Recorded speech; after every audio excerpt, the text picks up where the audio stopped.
आज सारे जयंती मना रहे हैं, लेकिन बाबा साहब की जयंती मनाने वाले सारे लोग एक देश एक विधान की बात करते हैं क्या? जोर से बोलिए। करते हैं क्या?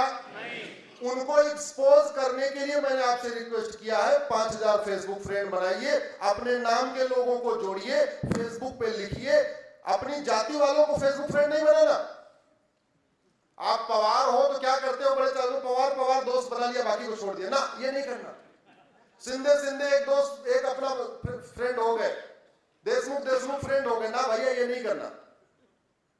जिनको जानते पहचानते उनको फेसबुक फ्रेंड क्यों बनाना? वो तो डायरेक्ट फ्रेंड है, वो तो फिजिकल फ्रेंड है।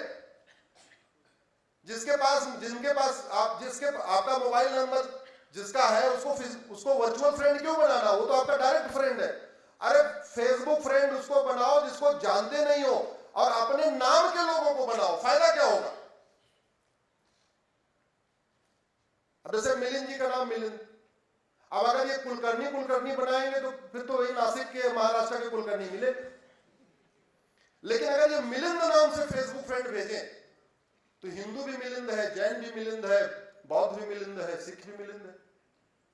राम, श्याम, अनिल, जो भी आपका नाम है, उस नाम के लोग आपको हिंदू भी मिलेंगे, जैन भी मिलेंगे, बौद्ध भी मिलेंगे, सिख भी मिलेंगे। उस नाम में आपको ब्राह्मण भी मिलेंगे, क्षत्रिय भी मिलेंगे, वैश्य भी मिलेंगे, दलित भी मिलेंगे। उस नाम में आपको मराठी भी मिलेंगे, गुजराती भी मिलेंगे, पंजाबी भी मिलेंगे, कश्मीरी भी मिलेंगे, तमिलियन भी मिलेंगे, तेलुगु भी मिलेंगे, पूरे देश में मिलेंगे। तो यही नासिक में बैठे बैठे आपको जो बात ठीक लगी, आपने अपने 5000 फ्रेंड को लिख दिया तो आपकी बात 5000 तक पहुंच गई। और अगर आपकी पत्नी ने भी सहयोग कर दिया, मान लो आपकी पत्नी का नाम विभा है, शिखा है, दीपा है, रश्मि है, जो भी है, उनका भी आपने 5000 जुड़वा दिया, उन्हीं के नाम के लोगों को, दूसरा नहीं, नाम के बस। सीमा 5000 सीमा की फ्रेंड, रश्मि 5000 रश्मि की फ्रेंड, विभा 5000 विभा की फ्रेंड, रेखा 5000 रेखा की फ्रेंड। तो आपके पास कितनी क्षमता हो गई अपनी बात पहुंचाने की? 10,000। यदि मैं प्रधानमंत्री होता कितने लोग पढ़ेंगे? 10,000। बेटे बहू को भी बना लीजिए, बेटा तू भी आ जा। पिताजी को चलाना नहीं आता, उनके नाम पे अकाउंट खोल के आप ही चलाइए, कोई दिक्कत है क्या? अरे अपनी बात पहुंचानी है ना, अपनी बात ज्यादा से ज्यादा लोगों तक पहुंचानी है। आयाम क्या कर रहा है? आयाम में मैंने क्या बात कही, नासिक में आज क्या मैंने बात कही? अगर सभी लोग 5,000 फेसबुक फ्रेंड लिखने के लिए शुरू कर दें, इस वीडियो को डालना शुरू कर दें, जो कुछ बात समझ में आई उसको लिखना शुरू कर दें, देखते देखते आज का वीडियो कम से कम 5 करोड़ लोगों तक पहुंच जाएगा। हो सकता है कि नहीं हो सकता? कोई लागत आई क्या? कोई इन्वेस्टमेंट है क्या? 5 मिनट का इन्वेस्टमेंट है बस। 1 महीने लगेगा 5000 फ्रेंड बनाने में, उसके बाद तो बस 2 मिनट 5 मिनट, जब कोई व्हाट्सएप पे अच्छा वीडियो आया डाल दिया, जब कुछ व्हाट्सएप पे अच्छा मैसेज आया वो डाल दिया। अपनी अच्छी चीज को अपने तक नहीं रखना होता, बुरी चीज को अपने तक रखना होता, भाई दूसरों को नहीं बताना। लेकिन अच्छी चीज तो मैक्सिमम, और गड़बड़ चीज को बताना चाहिए, जो कुरीतियां चल रही है, कुप्रथाएं चल रही है, उनको बताना चाहिए।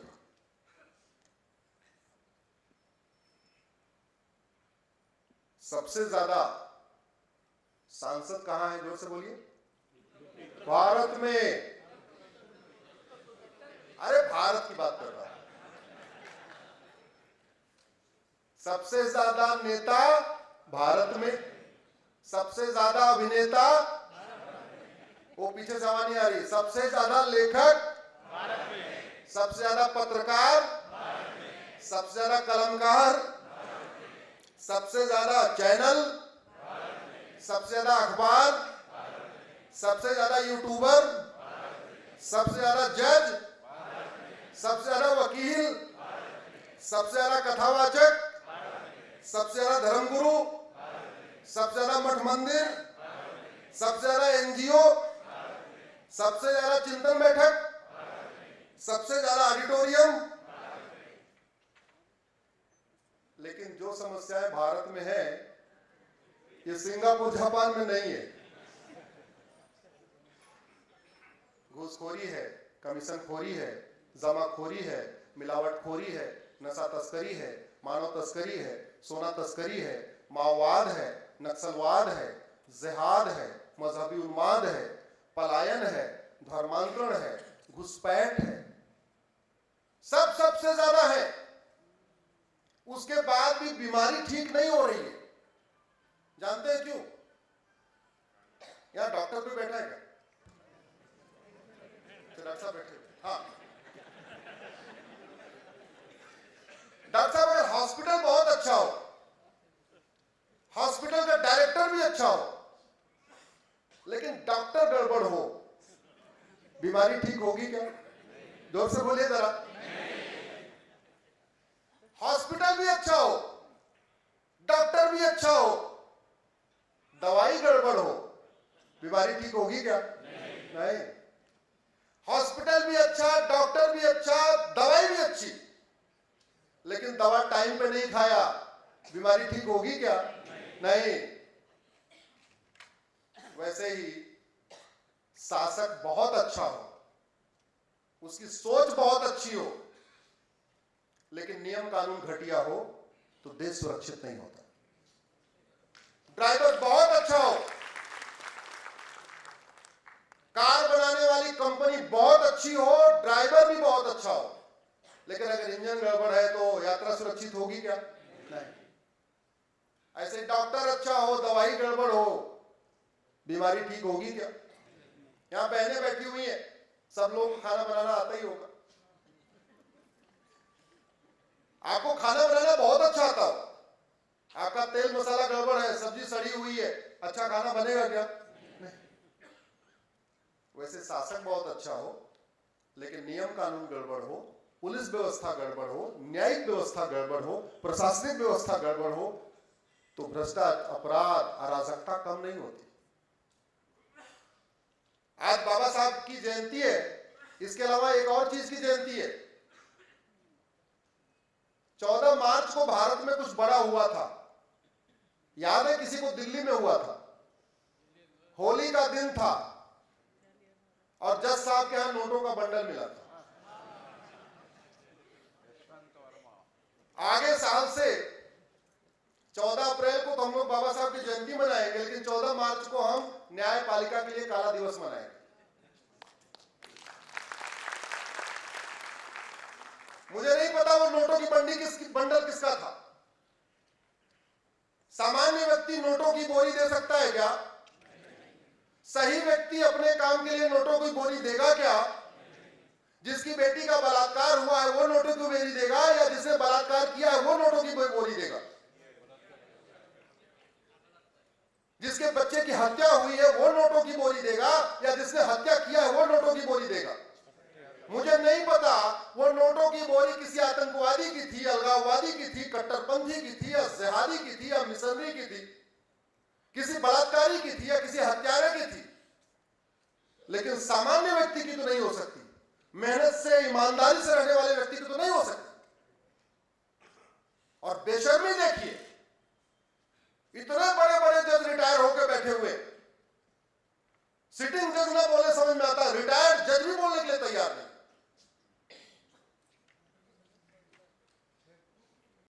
जैन, सामान्यतया जैन मांसाहारी नहीं होते। अगर कोई एक जैन मांसाहारी हो जाता है, सारे जैन उसके ऊपर टूट पड़ते हैं, तू मांस खा रहा है। करते नहीं करते? उसकी निंदा करते ही नहीं करते? और यहां नोटों की बोरी मिल गई, पहले उस खबर को दबाया गया, एक हफ्ते के बाद खबर छप गई, तो फिर 3 लोगों की कमेटी बनाई गई।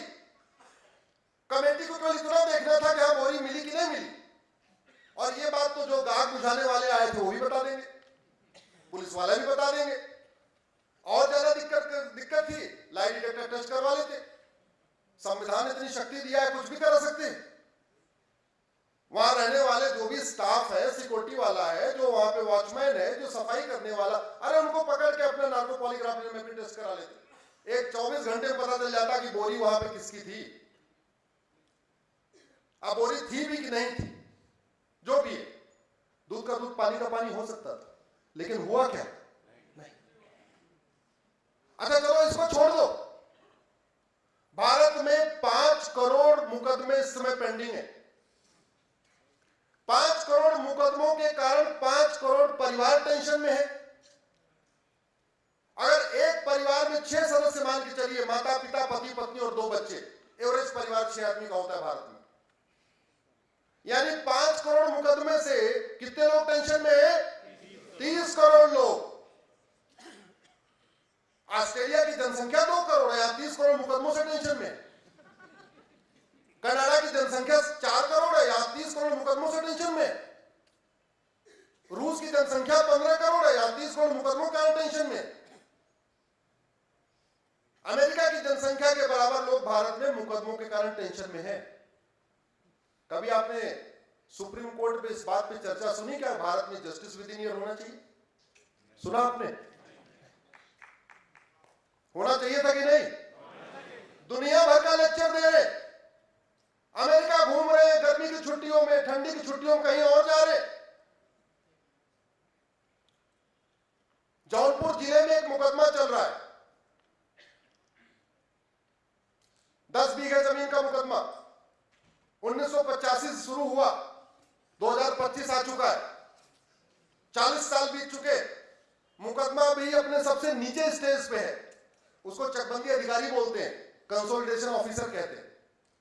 अगर आज वहां से मुकदमा तय हो जाए तो फिर एसओसी कहां जाएगा, फिर वहां से तय हो जाए फिर डीडीसी कहां जाएगा, वहां से तय हो जाए चकबंदी कमिश्नर कहां जाएगा, वहां से तय हो जाए तो हाई कोर्ट में जाएगा, वहां से तय हो जाए तो सुप्रीम कोर्ट में जाएगा।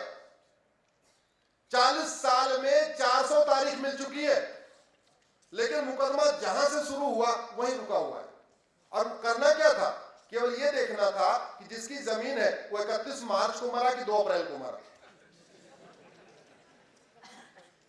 एक आदमी की वसीयत, भाई वसीयत झगड़ा चल रहा है, एक की वसीयत असली होगी, एक की वसीयत नकली होगी। एक ने वसीयत कराया, वो कह रहा है 31 मार्च को मर गए। दूसरा कह रहा है कि हमने तो 1 अप्रैल को वसीयत कराया था, 2 अप्रैल को मर गए। वसीयत करते चले गए। अरे दोनों को पकड़ के बैठा के दोनों का लाइट डिटेक्टर टेस्ट करा लेते, दोनों का ब्रेन मैपिंग करा लेते। लेकिन एक पीआईएल फाइल हुई, और पीआईएल करने वाला कौन? हम ही करें।